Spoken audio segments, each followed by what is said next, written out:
Nesse vídeo aqui eu trouxe para você 5 lições essenciais de marketing, sendo que uma delas deu título a esse vídeo. Existe apenas um motivo para as pessoas não comprarem o que você vende. Então, ao longo desse vídeo aqui, eu espero te mostrar 5 lições essenciais de marketing que vão te ajudar na prática. 5 lições essenciais de marketing que você, como profissional de marketing, precisa conhecer para ser melhor, para desempenhar melhor o seu trabalho. Então, vamos lá. Primeira lição que eu quero trazer aqui para você, na verdade, é uma técnica que se chama laddering, que vem de escada, tá? Eu vou escrever aqui no vídeo para você ver como ela chama. E essa técnica ela é muito útil para muita coisa, mas ela também é muito útil dentro do marketing para você descobrir o que você realmente vende. Então a gente já sabe, por causa daquele ditado de marketing, que a gente não vende o prego, mas sim o quadro na parede. E para descobrir isso, você precisa aplicar a técnica de laddering, né? Esse ditado é uma boa aplicação dessa técnica. Então, assim, eu tô lá e eu tô vendendo prego. Mas por que eu estou vendendo prego? Porque essa pessoa quer pregar um quadro na parede dela. E aí eu posso continuar essa técnica de lettering perguntando por quê, perguntando e daí, e depois, né? Então, por exemplo, por que que eu quero um prego? Porque eu quero um quadro na parede. Mas por que você quer um quadro na parede? Porque eu quero ter uma sala bonita. Por que você quer ter uma sala bonita? Porque eu quero que quando as visitas entrem aqui, elas vejam, elas se sintam admiradas, né? Elas respeitem a minha casa, elas achem a minha casa bonita. E por que que você quer que as pessoas achem essa casa bonita? Então, assim, você vai aprofundando o nível psicológico da pergunta até você chegar ao que as pessoas realmente desejam com aquela pequena pecinha que você vendeu.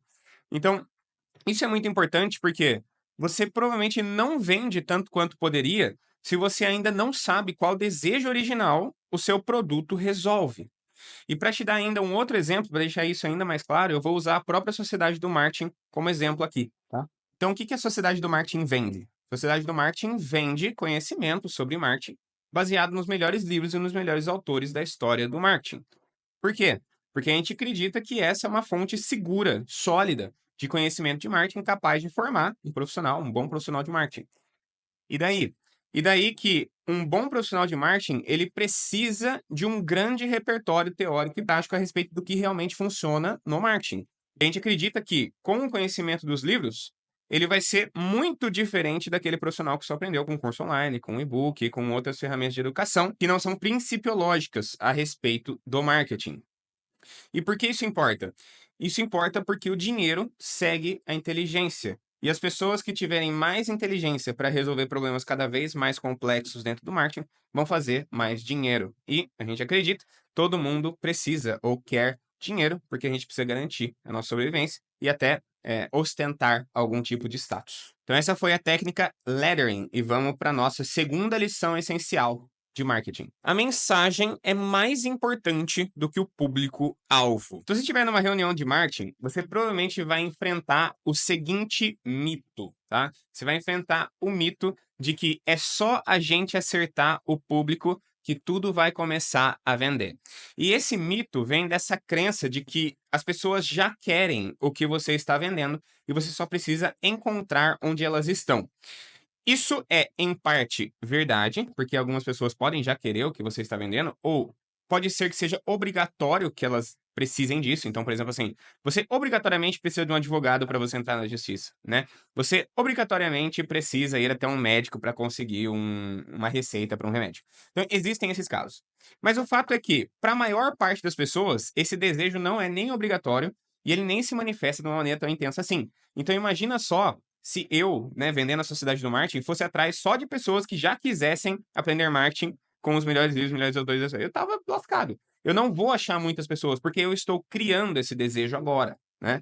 Então, assim, a ideia é que o público-alvo é muito menos importante do que a mensagem que você utiliza, porque a mensagem que você utiliza cria público-alvo. A mensagem que você utiliza e como que você manipula essa mensagem, essa linguagem, para um determinado público, faz com que esse público agora seja o seu público. Aliás, eu nem acredito muito nessa história de ICP. O ICP, como o próprio nome diz, é um cliente ideal. Por ser ideal, ele está só na sua cabeça. Você tem que criar o seu próprio ICP.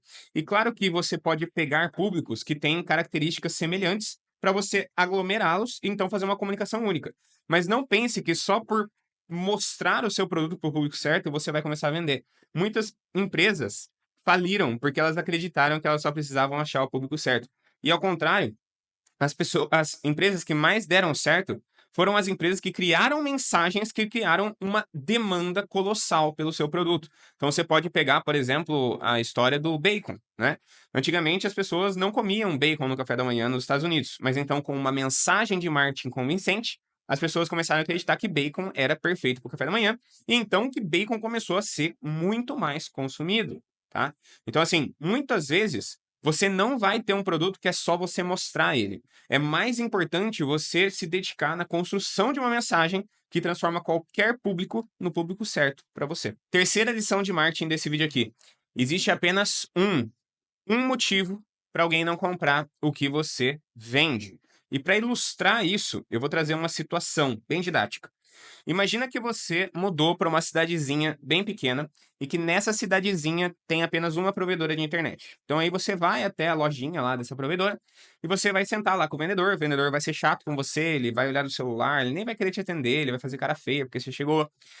E aí ele vai mostrar para você o plano de internet e você vê que você vai ter que pagar R$ 500 por mês por 2 megas de internet. Então assim, uma transação horrorosa, né? Não existe isso no mundo real, né? Não existe você pagar R$ 500 para você ter 2 megas de internet. Mas só tem uma provedora. Então assim, a sua escolha no fim das contas é pagar R$ 500 para essa provedora e ter uma internet ruim ou não ter nenhuma internet, né? E não ter nenhuma internet significa perder sociabilidade, relacionamento, significa perder o trabalho, né? Você trabalha com internet, significa perder momentos de lazer, de repente. Então, assim, nessa conta, mesmo que ela seja muito ruim em comparação a tudo que você conhece, né? R$ 500 por 2 megas de internet, você ainda vai aceitar. Você ainda vai pagar R$ 500 por mês para ter uma internet ruim. E isso porque você valoriza tanto a internet que não importa o preço. E é exatamente esse o motivo pelo qual as pessoas podem não comprar o que você vende. O valor percebido é menor do que o preço cobrado. Esse é o único motivo pelo qual alguém não compraria algo de você, né? O preço é a materialização do valor e o valor é aquele negócio subjetivo. A gente vai sentindo o valor. Olha, isso é bom para mim ou não é, tá? Eu tenho outro vídeo no canal aqui sobre valor. Acho que ele se chama O que é Marketing. Foi o vídeo da semana passada, se não me engano. Então, se você quiser entender mais sobre essa relação de valor e preço, você vai no vídeo da semana passada, que você vai entender. E essa lição de marketing puxa a gente para a quarta lição de marketing, que é a equação do valor. A equação do valor é um conceito que foi desenvolvido pelo Alex Hormozi, tá? Então, a intenção dessa equação é mostrar de uma maneira didática como que você gera valor, como que as pessoas percebem valor. Então, nessa equação, você tem o numerador, a parte de cima, né, da equação, da fração, e você tem o denominador, que é a parte de baixo da fração. No numerador, você tem o resultado dos sonhos e a probabilidade de atingir esse resultado. E no denominador, você tem o tempo até atingir esse resultado e o esforço necessário para atingir esse resultado. E a relação entre essas duas coisas, né, você multiplica os dois numeradores e multiplica os dois denominadores, e a relação dessa fração vai dar o valor total. Então, vamos supor, né? Vamos pegar aqui dois exemplos que o Alex Hormozi traz também. Se você for colocar dentro dessa equação uma cirurgia de lipoaspiração, você vai ter resultado dos sonhos muito alto, que é o de emagrecer. A probabilidade de alcançar esse resultado também muito alta. A operação sempre dá certo, né? Na maior parte do tempo dá certo. E tomara que dê certo. E aí, embaixo, né, você tinha o tempo até atingir o resultado, que é muito pequeno, né? 3 dias de recuperação e você já tá 100% pronto e magro, né? E o esforço para atingir é mínimo. Você só tem que pagar e deitar numa maca, tomar uma anestesia e você já acorda magro, né? Então, o valor disso é muito alto e por isso que lipoaspiração custa tão caro, tá? Agora, se você pega um produto da mesma categoria de emagrecimento, mas que muda um pouco essa equação de valor, você vai ver o resultado, né? Então, olha só, vamos pegar a academia. A academia, qual que é o resultado dos sonhos? Também emagrecer. Mas qual que é a probabilidade de alcançar esse resultado dos sonhos na academia? Depende de muitos fatores. Depende de você ir, depende de você se alimentar bem, etc, etc. Então tem muitos fatores. Tem que sofrer lá, levantando os pesos e tudo. E no denominador, qual que é o tempo até você emagrecer de fato na academia? Pode demorar 6 meses, 1 ano, 2 anos. Então é muito alto o tempo até você emagrecer. E também o esforço é muito grande, tá? Então, na lipoaspiração, você só deita na maca e espera. Na academia, você tem que ir lá, você tem que levantar o peso, você tem que travar um horário, você tem que se locomover. Então, tem vários esforços que você precisa fazer para você realmente conseguir emagrecer dentro da academia. E o resultado é que a mensalidade da academia é R$ 100, né? Desde que não seja uma academia de luxo. Mas uma academia padrão, você vai pagar uns R$ 100 de mensalidade. Então, compara, né? Existe muito mais valor na cirurgia, lipoaspiração, custa R$10.000, do que na academia, que custa apenas R$100 por mês. Então, essa equação do valor é um bom guia para você começar a entender como que você consegue mensurar esse valor, que é sempre subjetivo. Então, geralmente, por esses 4 guias, né, pelo tempo até de resultado, pelo esforço, pela probabilidade e pela força do resultado, você geralmente consegue encontrar quanto você consegue cobrar por isso, tá? Quanto que isso pode ser valorizado pela pessoa. Mas, se você quiser saber mais sobre valor, tem uma aula dentro da Sociedade do Marketing, chama Aula Magna. Eu já dei essa aula gratuitamente, mas eu tirei ela do gratuito porque ela é muito boa. Então eu deixei só para associados. Essa aula magna do marketing, eu explico como que funciona essa abordagem de mercado dentro do marketing e quais são os 30 elementos do valor. Aqui na equação do valor tem só 4 que o Alex trouxe.